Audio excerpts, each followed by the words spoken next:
जीती हूँ तुम्हें देख कर, मरती हूँ तुम्हीं पे।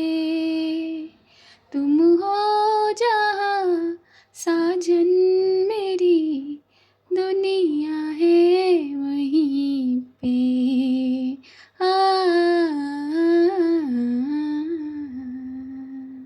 जीती हूँ तुम्हें देख कर, मरती हूँ तुम्हीं पे।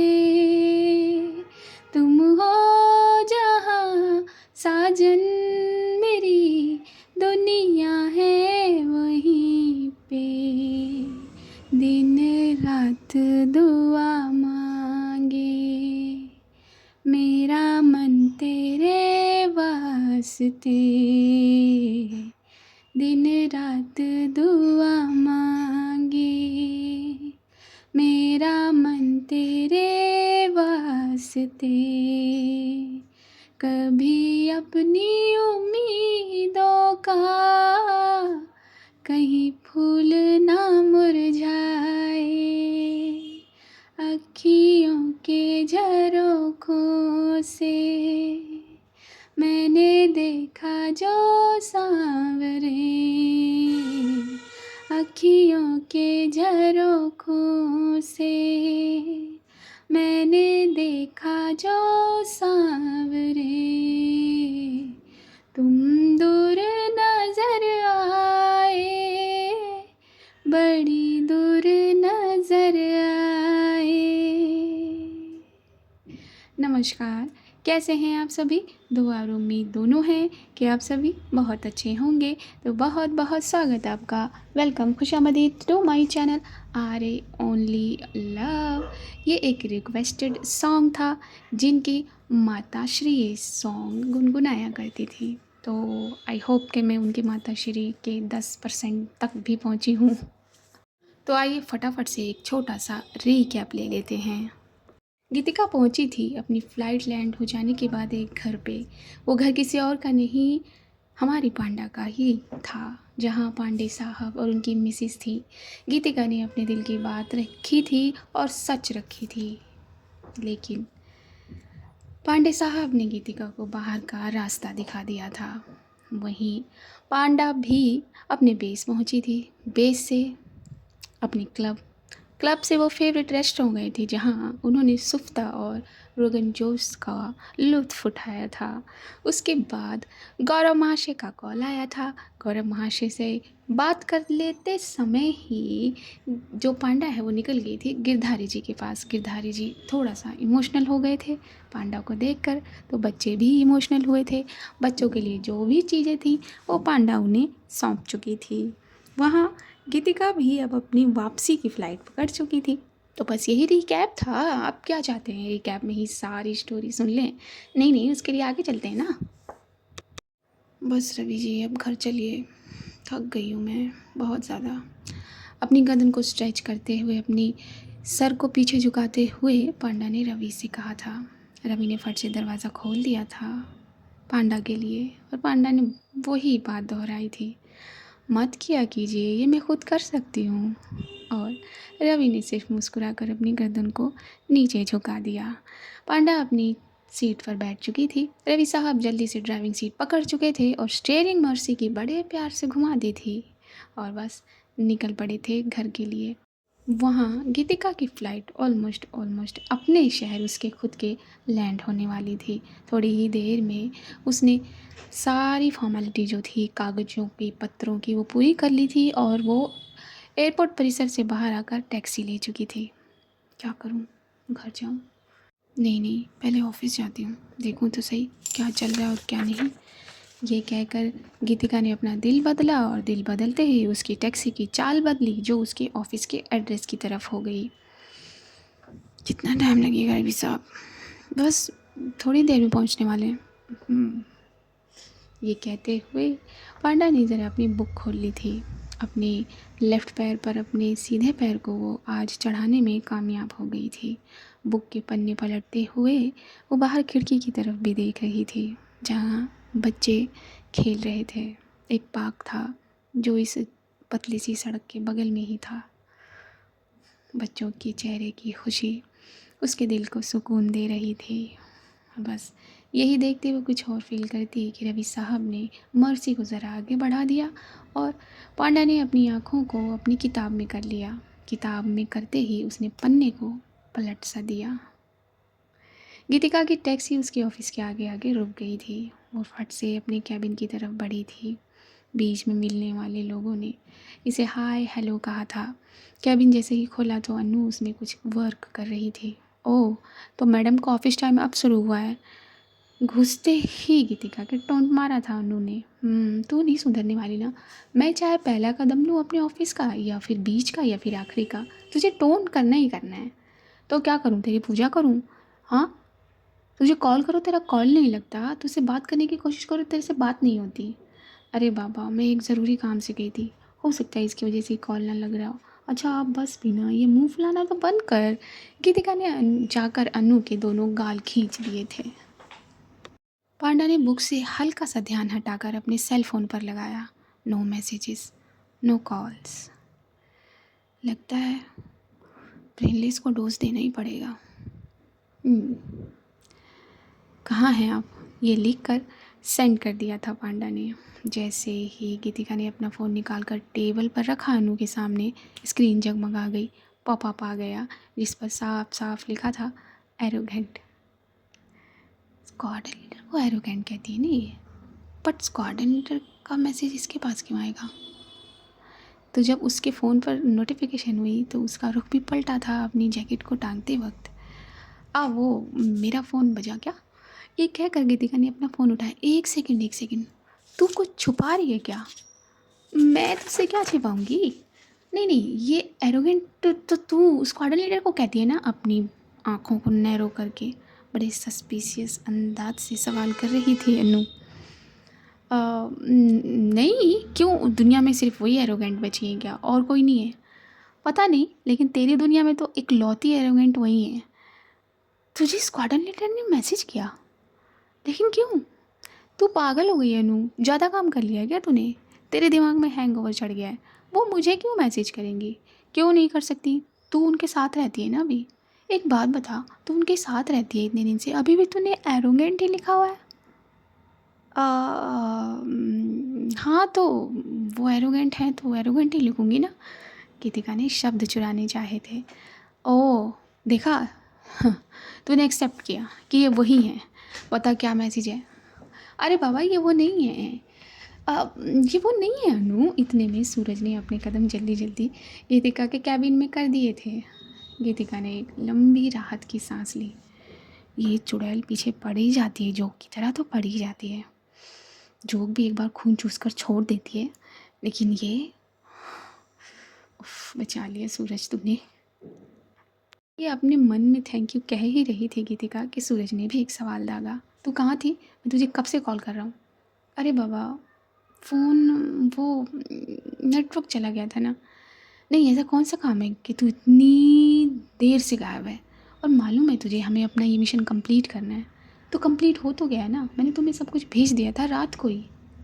हाँ भेज दिया था। क्या हुआ सूरज? सूरज कुछ असहज लग रहा था, उसके चेहरे से दिख रहा था। ये ब्रांचर सर दिमाग ख़राब करते रहते हैं यार। अब कह रहे हैं कि ये इनकम्प्लीट है। व्हाट? वो ऐसे कैसे कह सकते हैं? उन्होंने पूरा आर्टिकल देख लिया? हाँ देख लिया, उसके बावजूद भी। अब गीतिका के कैबिन में सोफ़े थे। सोफ़े पर बैठकर सूरज ने कहा था। एक सेकंड। गीतिका अब सीरियस मोड में आ गई थी। क्या मैं अंदर आ सकती हूँ सर? ओह यस, आ गई आप? ब्रांचर सर ने अपनी निगाहें दरवाजे पर की थी। गीतिका ने अपने कदम अंदर किए थे और उसके कदमों को सूरज ने कॉपी किया था। सर, आप ये कैसे कह सकते हैं कि इज़ नॉट इनफ? क्या हो गया? सारा भाव ताल लेकर मुझ पर ही उतारना है क्या? मजाक के अंदाज में ब्रांचर सर ने गीतिका के इस टोन को ठंडा करना चाहा था। नहीं सर, क्या आपने पूरा आर्टिकल पढ़ा?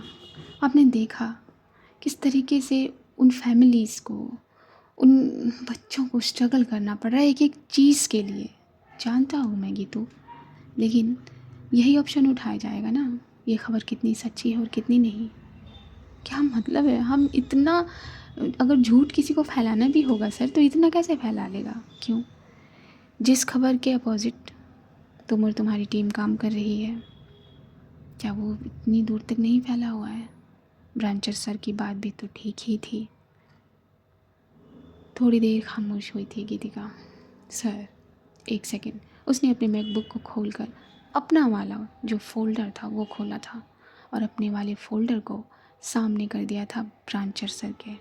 ब्रांचर सर ने एक एक बटन प्रेस करके पूरे आर्टिकल को देखा। जो चीज़ पहले दिखानी होती है वो तुम मुझे बाद में क्यों दिखाती हो? तुम और तुम्हारी टीम। घूर कर गीतिका ने सूरज की तरफ देखा था। ये आर्टिकल मुझे पहले दिखाया ही नहीं गया। सूरज? कौन सा है ये गीतू? व्हाट इज़ दिस सूरज? ठीक है, इट्स रेडी। तो यस, मैं अप्रूव करता हूँ इसे। ब्रांचर सर ने हमेशा की तरह गीतिका के काम को एक बार में ही अप्रूव कर दिया था। Thank you so much sir. But Geetu, but I be careful. Don't worry sir. मुस्कुरा दिए थे गीतिका के लब यहाँ, और जैसे ही बी केयरफुल कहा था ब्रांचर सर ने, गीतिका की निगाहों के सामने उसकी स्क्वाडन लीडर का चेहरा आ गया था और उसके कंधे ज़रा उचकाए थे ये कहते हुए कि हाँ, मैं अपना ध्यान रख लूँगी। ओके देन, जो प्रोसीजर है वो करिए, छापिए अपना आर्टिकल, देखा जाएगा जो होगा। वैसे भी हमारा अखबार हमेशा सुर्खियों में ही रहा है। बिल्कुल सर। जिस समाचार पत्र के ब्रांचर आप होंगे उसे कौन रोक सकता है सुर्खियों में रहने से सर? बिल्कुल। वैसे ये मस्का था क्या? ब्रांचर सर ने यहाँ मजाक के अंदाज में छेड़ा। बिल्कुल नहीं सर। और मेरा ये समाचार पत्र सुर्खियों में होने की वजह गीतिका चौहान भी है और उसकी टीम। गर्व है मुझे कि तुम मेरे साथ हो। Thank you so much sir. Go ahead. Okay sir. अपना मैकबुक उठाया अनु ने और अपने कैबिन में आ गई। तुम दोनों। मैकबुक को टेबल पर रखते हुए अपनी चेयर पर बैठी थी गीतिका और अपनी बात को उसने आगे किया था। इस मिशन पर तुम दोनों ने अब तक पानी फिरवा दिया होता। मैंने आर्टिकल भेजा था ना नंबर 2 डालकर, उसे क्यों नहीं ओपन किया तुम दोनों ने? और उसी ब्रांचर सर को क्यों नहीं दिखाया? बाय मिस्टेक हुआ ये अनु, दिस इज़ नॉट डन। मुझे बिल्कुल पसंद नहीं है। अच्छा ना गीतू, सॉरी ना। वैसे मिशन टकला इज़ कंप्लीट। यस। और इन तीनों ने एक साथ अपनी हथेलियों को जोड़कर एक ग्रुप फाइल लिया था। अच्छा कॉफ़ी? सूरज ने पूछा। हाँ हाँ बिल्कुल। गीतिका वैसे ही थकी हुई थी, वो कॉफ़ी लेने चला गया। अच्छा गीतू, ये देख, इसका जो पार्ट है अगर हम इस वाले फ़ोल्डर में जोड़ दें तो फिर। अपने मैकबुक को तिरछा करते हुए अनु ने गीतिका से कुछ सवाल किया तो गीतिका उसे कुछ समझाने लगी थी। समझाते समझाते ही उसकी नज़र अपने मोबाइल पर गई थी। जब उसने उसकी बात को समझा लिया तो अनु फट से उसको कॉपी करने लगी, काम करने लगी, उसे जोड़ने लगी। तभी तभी गीतिका ने वो मैसेज ओपन किया। कहाँ हैं आप? साफ साफ उन शब्दों से पता चल रहा था पांडा गीतिका को मिस कर रही है। तो स्क्वाडन लीडर मुझे मिस कर रही है, ये अपने मन में सोचते हुए गीतिका के लब मुस्कुराए थे। उसने फट से टाइप किया था, सॉरी सॉरी स्क्वाडन लीडर, मैं ऑफिस में हूँ, काम कर रही हूँ। फट से ये मैसेज पांडा के पास पहुँच गया जो अभी घर से कुछ ही दूरी पर थी। खोल लिया था पांडा ने वो मैसेज। ऑफिस में मैं लेने आ जाऊँ, ये लिखकर फट से सेंड किया था पांडा ने। गीतिका मना ही नहीं कर पाई। रवि,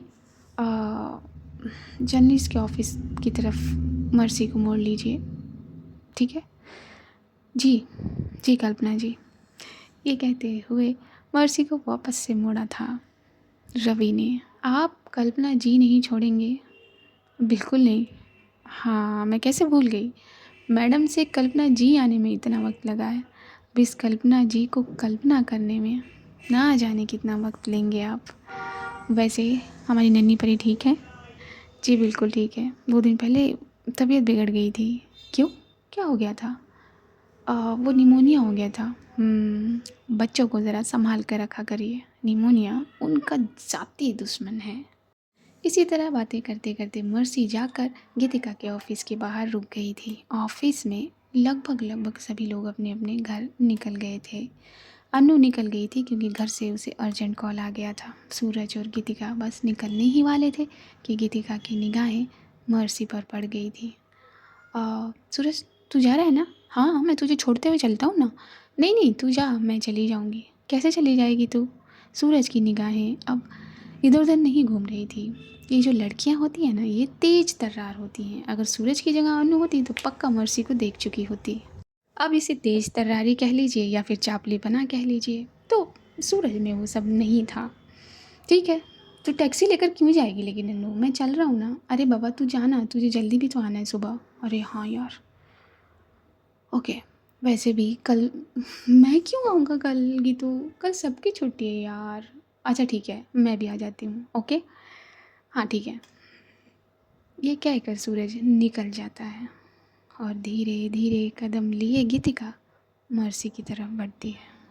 एक एक कदम वो मर्सी की तरफ ले रही है और पांडा मर्सी में से ही गीतिका को देख रही है। दरवाज़ा अंदर से ही खोल दिया था पांडा ने। गीतिका फट से आकर बैठ गई थी। गीतिका का चेहरा थका हुआ लग रहा था, जो पांडा ने भांप लिया था। सारे ऑफिस का काम आपने ही किया है क्या? मतलब? चलिए रवि।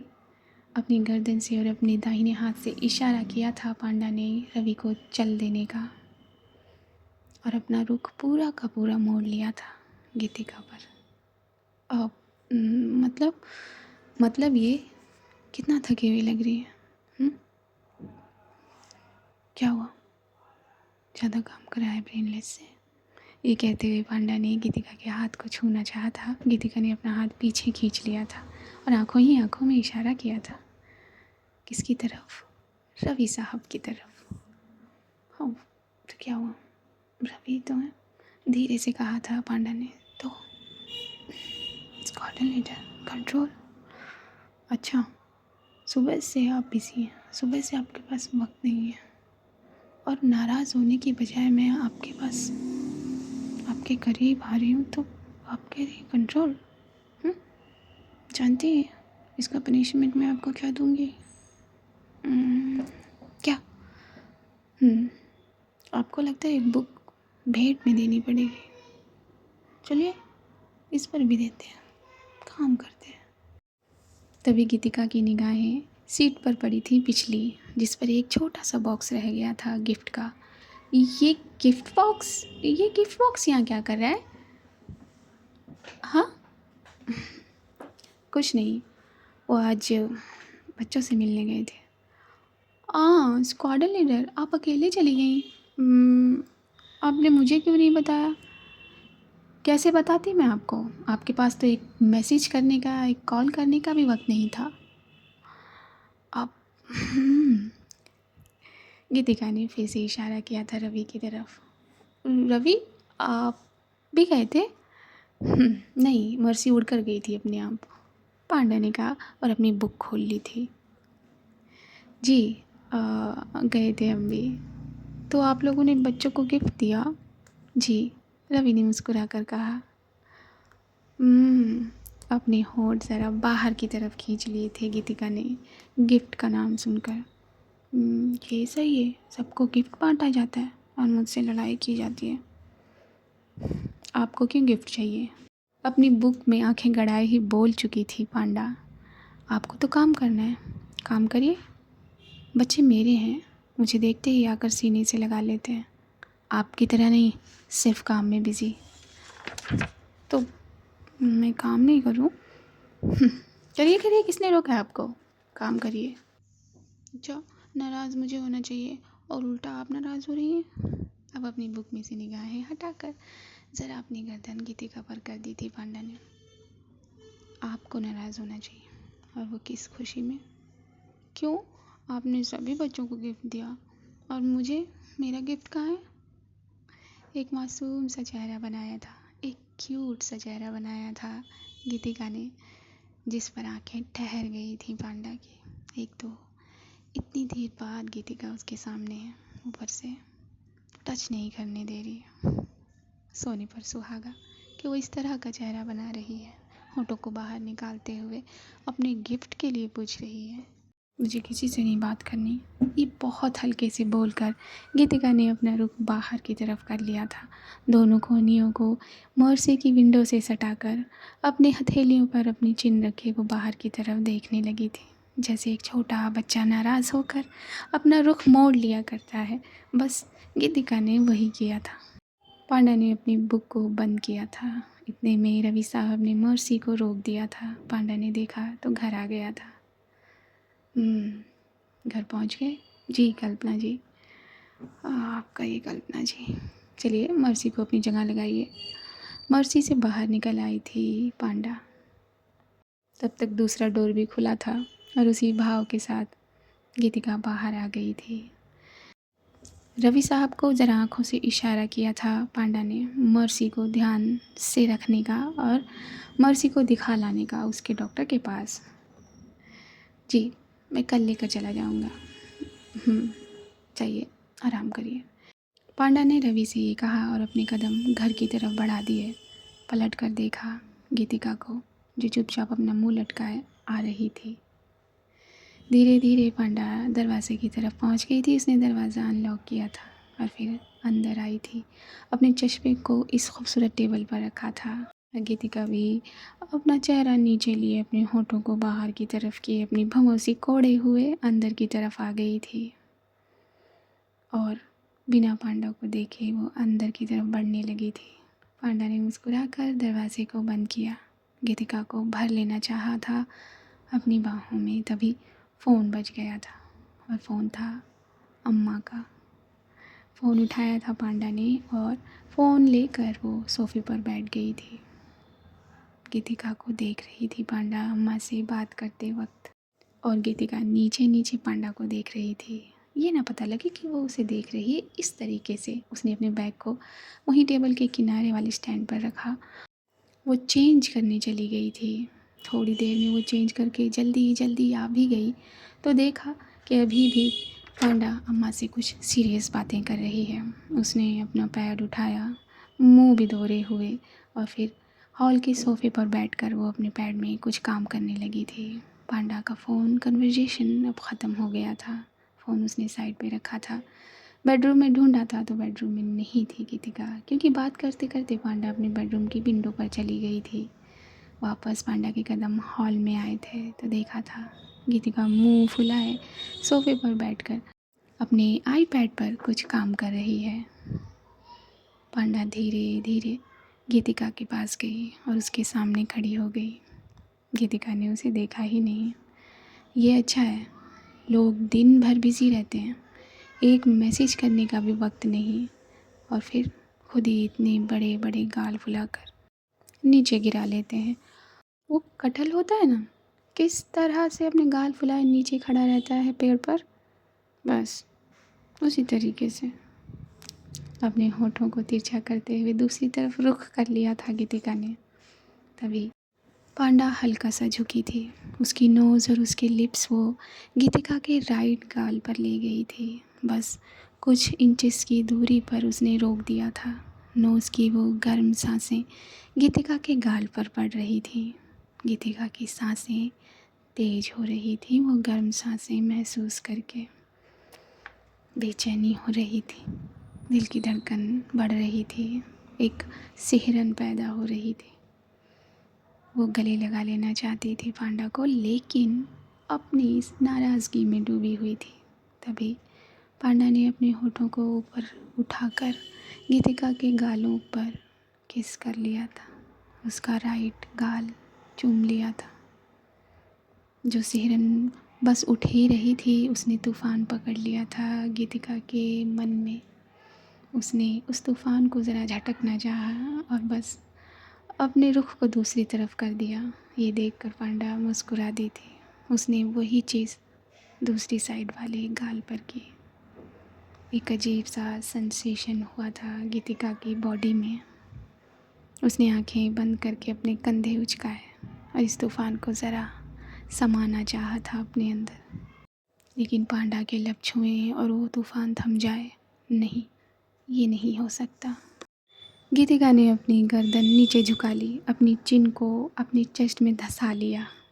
पांडा के लब और मुस्कुराए। पांडा ने कोई वक्त ज़ाया नहीं किया।